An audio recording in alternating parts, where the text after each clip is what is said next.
Hi all, welcome to competitive cracker.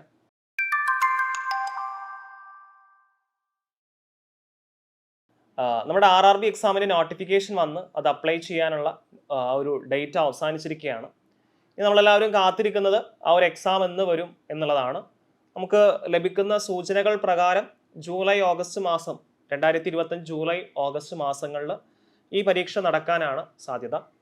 അപ്പോൾ അതുകൊണ്ട് തന്നെ വളരെ കുറച്ച് മാസങ്ങൾ മാത്രമേ ഇനി നമ്മുടെ മുന്നിലുള്ളൂ. നമ്മുടെ PSC കമ്പയർ വെച്ച് നോക്കുകയാണെങ്കിൽ സാലറി ആണെങ്കിലും അതുപോലെ തന്നെ പ്രൊമോഷൻ സാധ്യതകളാണെങ്കിലും മറ്റുള്ള ബെനിഫിറ്റ്സ് ആണെങ്കിലും ഒരുപാട് സാധ്യതയുള്ള അല്ലെങ്കിൽ ഒരുപാട് ലഭിക്കുന്ന ഒരു ജോലിയാണ് കേന്ദ്ര സർക്കാർ ജോലി എന്ന് പറയുന്നത്.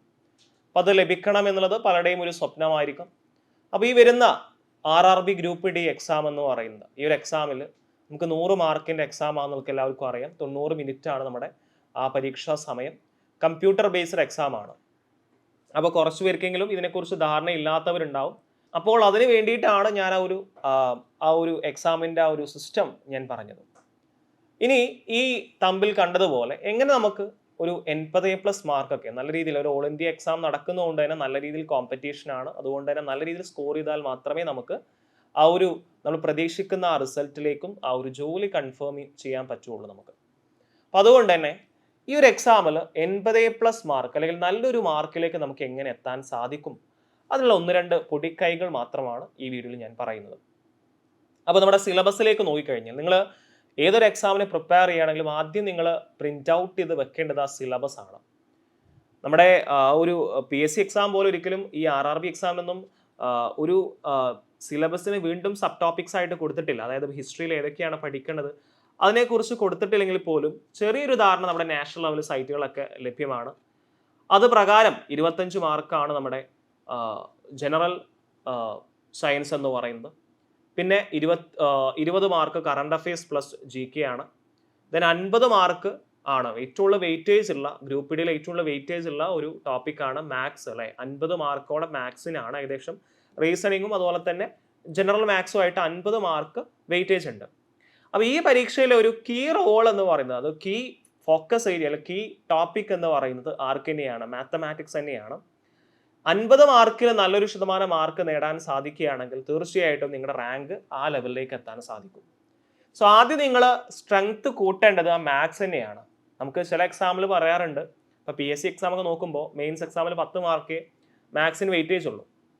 ബാക്കി 90 മാർക്ക് നമ്മൾ സ്കോർ ചെയ്താലും നമുക്ക് നല്ല റാങ്കിലേക്ക് എത്താൻ പറ്റും. അപ്പോൾ ഈ പരീക്ഷയുടെ പ്രത്യേകത എന്ന് പറഞ്ഞു കഴിഞ്ഞാൽ 50 മാർക്കാണ് മാത്സിന് വെയിറ്റേജ്. മാത്സിൽ നല്ലൊരു മാർക്ക് സ്കോർ ചെയ്താൽ മാത്രമേ നിങ്ങളുടെ ആ ഒരു മാത്സിൻ്റെ 50 മാർക്ക് എന്ന് പറഞ്ഞു കഴിഞ്ഞാൽ ഈ ഒരു പരീക്ഷയുടെ ഹാഫ് മാർക്കും അല്ലേ 50% മാർക്കും മാത്സിനാണ്. അപ്പോൾ ആ 50% നമ്മുടെ എന്താണ് ഒരു 45% നമ്മൾ എന്ത് ചെയ്യാൻ ശ്രമിക്കണം, സ്കോർ ചെയ്യാൻ ശ്രമിക്കണം. അപ്പോൾ അതിനായിട്ട് നിങ്ങൾ ശ്രദ്ധിക്കേണ്ട കാര്യങ്ങൾ, മാത്സിന് നമുക്ക് ഇരുത്തി വായന എന്ന് പറഞ്ഞ സിസ്റ്റം തന്നെ മാത്സിലില്ല.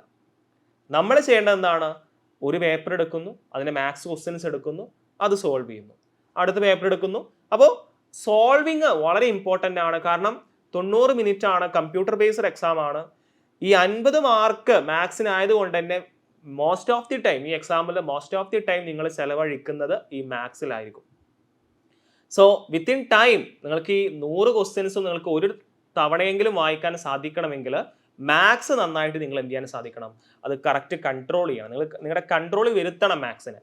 വിത്തിൻ ഒരു 90 മാർക്കിൻ്റെ എക്സാം ആണെങ്കിൽ ഒരു മാക്സിമം ഒരു 90-ൽ 60 മിനിറ്റിലെങ്കിലും നിങ്ങൾ എന്ത് ചെയ്യണം, മാത്സ് ക്വസ്റ്റ്യൻസ്. അതൊരു 25 ക്വസ്റ്റ്യൻസ് മാത്രമാണ് ജനറൽ അല്ലെങ്കിൽ നമ്മൾ ക്വാണ്ടിറ്റേറ്റീവ് ആപ്റ്റിറ്റ്യൂഡ് എന്ന് പറയുന്നത്. ഈ 50 മാർക്കിൻ്റെ മാത്സിൻ്റെ ക്വസ്റ്റ്യൻസ് വിത്തിൻ ഒരു 60 മിനിറ്റിനെങ്കിലും നിങ്ങൾ എന്ത് ചെയ്യാൻ ശ്രമിക്കണം, അറ്റൻഡ് ചെയ്തിരിക്കാൻ കഴിയണം.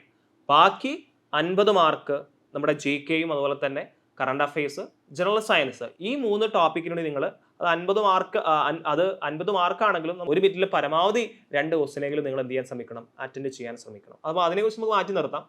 പ്രധാനമായിട്ടും പറയാനുള്ളത് മാത്സ് നല്ല രീതിയിൽ വർക്കൗട്ട് ചെയ്യുക. വർക്കൗട്ട് ചെയ്യുന്നേ വേണം. കാരണം നിങ്ങൾ പഠിച്ചാൽ പോരാ, കാരണം നമ്മൾ സോൾവ് ചെയ്യണം. നമുക്ക് ക്വസ്റ്റ്യൻ കണ്ടു കഴിഞ്ഞാൽ എത്ര ടൈമിൻ്റെ ഉള്ളിൽ നമുക്ക് ആ ക്വസ്റ്റ്യൻ സോൾവ് ചെയ്യാൻ സാധിക്കും, ആ കാര്യം വളരെ ഇമ്പോർട്ടൻ്റ് ആണ്. സോ നിങ്ങൾ ഈ RRB എക്സാമിന് പ്രിപ്പയർ ചെയ്യുന്ന ഇനി ഒരു കുറച്ച് മാസം, ഒരു 4-5 മാസം നമ്മുടെ മുന്നിലുണ്ട്. സോ നിങ്ങൾ കൂടുതൽ സ്ട്രെങ്തൻ ചെയ്യേണ്ടത് ആ മാത്സ് ഏരിയ ആണ്. അതുകൊണ്ട് മാത്സ് മാത്രം പഠിച്ചാൽ മതി, ബാക്കിയൊന്നും പഠിക്കണ്ട എന്നല്ല പറയുന്നത്. പക്ഷേ നിങ്ങളുടെ പഠനത്തിൽ മാത്സിന് വളരെ important. Most of the time നിങ്ങൾ മാത്സ് സോൾവ് ചെയ്യാനും അതുപോലെ മാത്സിൻ്റെ ആ ഒരു PYQs ഒക്കെ നന്നായിട്ട് അനലൈസ് ചെയ്യാനും ശ്രമിക്കുക. രണ്ടാമത്തെ കാര്യം നമ്മുടെ GK വരുവാണെങ്കിൽ GK ആൻഡ് കറണ്ട് അഫയേഴ്സ്. ഈ GK ആൻഡ് കറണ്ട് അഫയേഴ്സ് നമുക്ക് ഈസി ആയിട്ട് ഈ 25 മാർക്കും സ്കോർ ചെയ്യാൻ സാധിക്കും, അല്ലെങ്കിൽ ഒരു 20 മാർക്ക് സ്കോർ ചെയ്യാൻ സാധിക്കും. അതെങ്ങനെയെന്ന് വെച്ച് കഴിഞ്ഞാൽ നിങ്ങൾ ഇപ്പോൾ ഈ GK ആൻഡ് കറണ്ട് അഫയേഴ്സ് എന്ന് പറയുമ്പോൾ വലിയൊരു ടോപ്പിക്സ് തന്നെ നമ്മുടെ കിടക്കുന്നുണ്ട്. ഹിസ്റ്ററി പഠിക്കാനുണ്ട്, ജോഗ്രഫി പഠിക്കാനുണ്ട്, അതുപോലെ കോൺസ്റ്റിറ്റ്യൂഷൻ പഠിക്കാനുണ്ട്, പിന്നെ കറണ്ട് അഫയേഴ്സ് പഠിക്കാനുണ്ട്. അപ്പോൾ ഹിസ്റ്ററി ഒക്കെ ആണെങ്കിൽ അതിൽ തന്നെ അവിടെ മിഡീവൽ ഇന്ത്യ, മോഡേൺ ഇന്ത്യ എന്ന് പറഞ്ഞാൽ വീണ്ടും സബ് ടോപ്പിക് ആയിട്ട് പഠിക്കാനുണ്ട്. അത്രയും വലിയൊരു ടോപ്പിക്കാണ്. പക്ഷേ 25 മാർക്കാണ് ഇതിനെല്ലാം കൂടി സ്പ്ലിറ്റ് ചെയ്തിട്ടുള്ളത്. ഈ ജോഗ്രഫിയും ഹിസ്റ്ററിയും കോൺസ്റ്റിറ്റ്യൂഷനും എല്ലാം കൂടി നമുക്ക് തന്നത്, എക്കണോമിക്സ് എല്ലാം കൂടി നമുക്ക് തന്ന ആ ഒരു മാർക്ക് 25 മാർക്കാണ്. അപ്പോൾ അതെങ്ങനെ സ്മാർട്ട് സ്റ്റഡിയിലൂടെ നമുക്ക് നേടാൻ സാധിക്കും എന്ന് വെച്ച് കഴിഞ്ഞാൽ PYQ ആണ് ഏറ്റവും നല്ല രീതി. ഇപ്പോൾ റീസെൻ്റ് ആയിട്ട് നടന്ന, അല്ലെങ്കിൽ ഏറ്റവും ഒടുവിലായിട്ട് നടന്ന RRB എക്സാംസിൻ്റെ പല ഷിഫ്റ്റിൻ്റെ ക്വസ്റ്റ്യൻ പേപ്പേഴ്സ് നോക്കിക്കഴിഞ്ഞാൽ ഇപ്പോൾ നമ്മുടെ 1857 നമ്മുടെ ഫസ്റ്റ് വാർ ഓഫ് ഇൻഡിപെൻഡൻസ്, ഒന്നാം സ്വാതന്ത്ര്യ സമരം, കോൺസ്റ്റിറ്റ്യൂഷനെ കുറിച്ചുള്ള ചോദ്യങ്ങൾ, ഇനിയിപ്പോൾ കറണ്ട് അഫയേഴ്സ് ആണെങ്കിൽ പത്മഭൂഷൺ ഇതിനെക്കുറിച്ച് നന്നായിട്ട് ചോദ്യങ്ങൾ വന്നിട്ടുണ്ട്.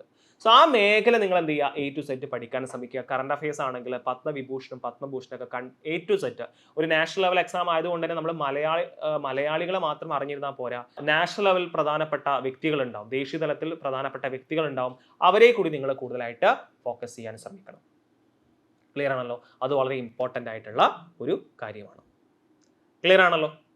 അപ്പോൾ ഈ രണ്ട് കാര്യങ്ങളും പ്രത്യേകം ശ്രദ്ധിക്കുക. മാത്സ് നന്നായിട്ട് സ്ട്രെങ്തൻ ചെയ്യാൻ ശ്രമിക്കുക, നന്നായിട്ട് മോക്ക് ടെസ്റ്റുകൾ അറ്റൻഡ് ചെയ്യുക. പിന്നെ 25 മാർക്കിന്റെ GK ആൻഡ് കറണ്ട് അഫയേഴ്സ്, അവിടെ ഞാൻ പറയുന്നത് സ്മാർട്ട് വർക്ക് ആയിട്ട് ചെയ്യാനുള്ള കാര്യം എന്ന് പറയുന്നത് ഇമ്പോർട്ടൻ്റ് ആയിട്ടുള്ള ഞാൻ പറയുന്ന നമ്മുടെ 1857 വിപ്ലവം, അതുപോലെ തന്നെ പത്മവിഭൂഷൺ പോലെയുള്ള അവാർഡുകൾ, കോൺസ്റ്റിറ്റ്യൂഷനിലെ ഫണ്ടമെന്റൽ റൈറ്റ്സ്, മൗലിക അവകാശങ്ങളുമായി ബന്ധപ്പെട്ട കാര്യങ്ങൾ, ഇങ്ങനെയുള്ള കാര്യങ്ങൾ എന്ത് ചെയ്യുക, നന്നായിട്ട് നിങ്ങൾ പഠിക്കുക. അതിൽ നിന്ന് ചോദ്യം ഷുവറായിട്ടും വരാൻ സാധ്യതയുണ്ട്. പിന്നെ നമുക്ക് ജനറൽ സയൻസ് എന്ന് പറഞ്ഞ 25 മാർക്കാണ്. ഇതിൽ കെമിസ്ട്രി, ഫിസിക്സ്, ബയോളജി പലർക്കെങ്കിലും ബുദ്ധിമുട്ടിക്കുന്ന ഒരു ഭാഗമാണ്. അപ്പോൾ കെമിസ്ട്രിയിലൊക്കെ ആവർത്തിക്കുന്ന ഒരുപാട് ചോദ്യങ്ങളുണ്ട്. നമ്മൾ നേരത്തെ പറഞ്ഞ പോലെ റീസെൻ്റ് ആയിട്ട് നടന്ന പല ഷിഫ്റ്റിലെയും ക്വസ്റ്റ്യൻ പേപ്പേഴ്സ് നോക്കുമ്പോൾ ആവർത്തിക്കുന്ന പല മേഖലകളുണ്ട്. ഓർഗാനിക് കെമിസ്ട്രി, അതുപോലെ തന്നെ ഇലക്ട്രോണിക് കോൺഫിഗറേഷൻ, ഇലക്ട്രോൺ വിന്യാസത്തെക്കുറിച്ച്. അപ്പോൾ ഇങ്ങനെയുള്ള ചോദ്യങ്ങളൊക്കെ നിരന്തരം വരുന്നുണ്ട്. അങ്ങനെയുള്ള ഓരോ മേഖലയിലെയും ക്വസ്റ്റ്യൻസ് സോർട്ട് ചെയ്ത് ഏത് മേഖലയാണ്, ബയോളജിയും ഫിസിക്സും കെമിസ്ട്രിയും ബുദ്ധിമുട്ടാണ്, കാരണം ആ ഒരു ടച്ച് ഇല്ലാത്തവർക്ക് അത് ബുദ്ധിമുട്ടാണ്. എന്നാൽ കൂടി നിങ്ങൾ ആ ഒരു സോർട്ട് ചെയ്തിട്ട് ആ ഭാഗങ്ങൾ കൃത്യമായിട്ട് പഠിക്കുകയാണെങ്കിൽ അവിടെയും 25 നല്ലൊരു മാർക്ക്, 20 എത്താവുന്ന ഒരു സ്കോറിലേക്ക്, അല്ലെങ്കിൽ ഒരു അറ്റ്ലീസ്റ്റ് ഒരു 15 എത്താവുന്ന സ്കോറിലേക്ക് എത്താൻ സാധിക്കും. നിങ്ങൾ 15 സയൻസ് എത്തുവാണെങ്കിൽ ബാക്കി രണ്ട് മേഖലയിലും നിങ്ങൾ നന്നായിട്ട് സ്കോർ ചെയ്യേണ്ടി വരും, പ്രത്യേകിച്ച് മാത്സും GK, കറണ്ട് അഫയേഴ്സ് അടങ്ങിയ GK. അപ്പോൾ ഈ കാര്യങ്ങൾ ശ്രദ്ധിക്കുക. പ്രധാനമായിട്ട് മാത്സ് നന്നായിട്ട് വർക്കൗട്ട് ചെയ്യുക, PYQs നന്നായിട്ട് അനലൈസ് ചെയ്തിട്ട് ഏത് മേഖലയാണ് കീ ടോപ്പിക്സ്, GK നിന്നും ജനറൽ സയൻസൊക്കെ ഏതൊക്കെ ചോദ്യങ്ങളാണ് വന്നിട്ടുള്ളത്, ഏതൊക്കെ ചോദ്യ മേഖലകളാണ് വന്നിട്ടുള്ളത് കൃത്യമായിട്ട് മനസ്സിലാക്കുക. പിന്നെ നന്നായിട്ട് മോക്ക് ടെസ്റ്റുകൾ ചെയ്യുക. കാരണം 90 മിനിറ്റ് ആണ്, കമ്പ്യൂട്ടർ ബേസ്ഡ് എക്സാം ആണ്. ആ 90 മിനിറ്റിൽ എനിക്ക് 100 ക്വസ്റ്റ്യൻ ഒരു തവണയെങ്കിലും വായിക്കാൻ, ഞാൻ 100 ക്വസ്റ്റ്യനും അറ്റൻഡ് ചെയ്യണം എന്നല്ല പറയുന്നത്, നെഗറ്റീവ് മാർക്കുള്ള എക്സാം ആണ്. സോ അതുകൊണ്ട് 90 മിനിറ്റിൽ 100 ക്വസ്റ്റ്യൻ ഒരു തവണയെങ്കിലും എനിക്ക് റീഡ് ചെയ്യാൻ സാധിക്കുന്നുണ്ടോ എന്ന് ശ്രമിക്കുക. പിന്നെ എപ്പോഴും സമയം കുറച്ച് നിങ്ങൾ മോക്ക് ടെസ്റ്റ് ചെയ്യുക. 90 എന്നുള്ളത് 80 ആയിട്ട് സെറ്റ് ചെയ്ത് നിങ്ങൾ അതിനുള്ളിൽ തീർക്കാൻ പറ്റുന്നുണ്ടോ നോക്കാം. അപ്പോൾ അതൊക്കെ പറ്റും. കാരണം നമ്മൾ എക്സാം ഹാളിലെ ആ ഒരു നമ്മുടെ ആ ഒരു ചെയ്യുന്ന രീതിയും വീട്ടിൽ നിന്ന് ചെയ്യുന്ന രീതിയും രണ്ടും എൻറ്റയർലി ഡിഫറെൻറ്റാണ്. നമ്മൾ വീട്ടിൽ നിന്ന് അര സെക്കൻഡ് കൊണ്ട് കറുപ്പിക്കുമ്പോൾ കറുപ്പിക്കല്ല, ക്ലിക്ക് ചെയ്യുമ്പോൾ നമുക്ക് കറുപ്പിക്കാനുള്ള സൗകര്യം വീട്ടിലുള്ളൂ. ഇനിയിപ്പോൾ നെറ്റും ലാപ്ടോപ്പൊക്കെ ഉള്ളവർക്ക്, അങ്ങനെയുള്ള ഫെസിലിറ്റി ഉള്ളവർക്ക് അങ്ങനെ ചെയ്യാം. എന്നാൽ കൂടി എക്സാം ഹോളിലാണെങ്കിൽ നമ്മൾ എന്ത് ചെയ്യും, അത് 1 മിനിറ്റ് ആയിട്ട് എടുക്കും, ബിക്കോസ് ഓഫ് ടെൻഷൻ. അപ്പോൾ അതുകൊണ്ട് തന്നെ സമയം കുറച്ച് എന്ത് ചെയ്യുക, മോക്ക് ടെസ്റ്റ് ചെയ്യുക. ഓക്കെ, അപ്പോൾ അതുകൊണ്ട് നല്ലൊരു അവസരമാണ് ഈ ഗ്രൂപ്പ് ടി ഇപ്പോൾ നിങ്ങളുടെ മുന്നിൽ വന്നിട്ടുള്ളത്. അത് പൂർണ്ണമായിട്ടും യൂട്ടിലൈസ് ചെയ്യാൻ ശ്രമിക്കുക. ഈ കാര്യങ്ങൾ നിങ്ങളുടെ പഠനത്തിൽ കൊണ്ടുവരാൻ ശ്രമിക്കുക. സിലബസ് ഇതുവരെ ആരും പ്രിന്റ് ഔട്ട് എടുത്തിട്ടില്ലെങ്കിൽ ഒരു സിലബസ് പ്രിന്റ് ഔട്ട് എടുത്തിട്ട് എന്താണ് എനിക്ക് പഠിക്കാനുള്ളതിനെ കുറിച്ചൊരു ധാരണ വരുത്തി വെക്കുക. ഓക്കെ, അപ്പോൾ നമ്മുടെ ഗ്രൂപ്പ് ഡി എക്സാമുമായി ബന്ധപ്പെട്ട് നമ്മൾ ഓൾറെഡി കോമ്പറ്റീറ്റീവ് ക്രാക്കർ ഒരു ബാച്ച് സ്റ്റാർട്ട് ചെയ്തിട്ടുണ്ട്. സോ അതിൻ്റെ അഡ്മിഷൻസ് ഇപ്പോഴും ഓൺഗോയിങ് ആണ്. നിങ്ങൾ ഗ്രൂപ്പ് ഡി എക്സാംസ് പ്രിപ്പയർ ചെയ്യുന്ന ആൾക്കാരാണെങ്കിൽ അതിൻ്റെ ആ ഒരു അഡ്മിഷൻ എടുക്കുന്നതിന് വേണ്ടിയിട്ട് ജോയിൻ ചെയ്യാൻ താല്പര്യമുള്ളവർ താഴെ കൂടെ നമ്മൾ കോൺടാക്ട് ചെയ്യുക. അല്ലെങ്കിൽ ഇതിൻ്റെ കമൻറ്റ് ബോക്സിൽ ഒരു ലിങ്ക് ഉണ്ട്, അതിൽ ജസ്റ്റ് ക്ലിക്ക് ചെയ്ത് കഴിഞ്ഞാൽ നിങ്ങൾക്ക് നിങ്ങളുടെ ഡാറ്റാസ് കൊടുത്തു കഴിഞ്ഞാൽ നിങ്ങൾക്ക് കോഴ്സിനെ കുറിച്ചും മറ്റുള്ള വിവരങ്ങളൊക്കെ നിങ്ങളെ കോൺടാക്ട് ചെയ്യുന്നതാണ്. അപ്പോൾ നിങ്ങൾക്ക് കോഴ്സിനെ കുറിച്ചും കോഴ്സ് ഫീയെ കുറിച്ചും ക്ലാസ്സിൻ്റെ സ്ട്രക്ചറിനെ കുറിച്ചൊക്കെ അറിയാൻ സാധിക്കുന്നതാണ്. അപ്പോൾ ഗ്രൂപ്പ് ഡി എക്സാമിൽ നല്ലൊരു മാർക്ക് എങ്ങനെ സ്കോർ ചെയ്യാൻ സാധിക്കും, അതിൽ നമ്മൾ ശ്രദ്ധിക്കേണ്ട കാര്യങ്ങൾ എന്തൊക്കെയാണ്, അതാണ് ഈ വീഡിയോയിൽ ഞാൻ പറഞ്ഞിട്ടുള്ളത്. നിങ്ങൾ തീർച്ചയായിട്ടും ഈ വീഡിയോയെക്കുറിച്ചുള്ള അഭിപ്രായങ്ങളും നിങ്ങളുടെ സംശയങ്ങളും നിങ്ങൾക്ക് ബുദ്ധിമുട്ടുള്ള ടോപ്പിക്സ് ഏതൊക്കെയാണ് അതൊക്കെ നിങ്ങൾ കമൻറ്റ് ചെയ്യുക. തീർച്ചയായിട്ടും നമ്മുടെ ചാനലിൽ അതിനെക്കുറിച്ചുള്ള വീഡിയോസ് നമ്മൾ അപ്ലോഡ് ചെയ്യാൻ ശ്രമിക്കാം. സോ അടുത്ത വീഡിയോയിൽ നമുക്ക് വീണ്ടും കാണാം. അതുവരേക്കും എല്ലാവർക്കും താങ്ക് യു.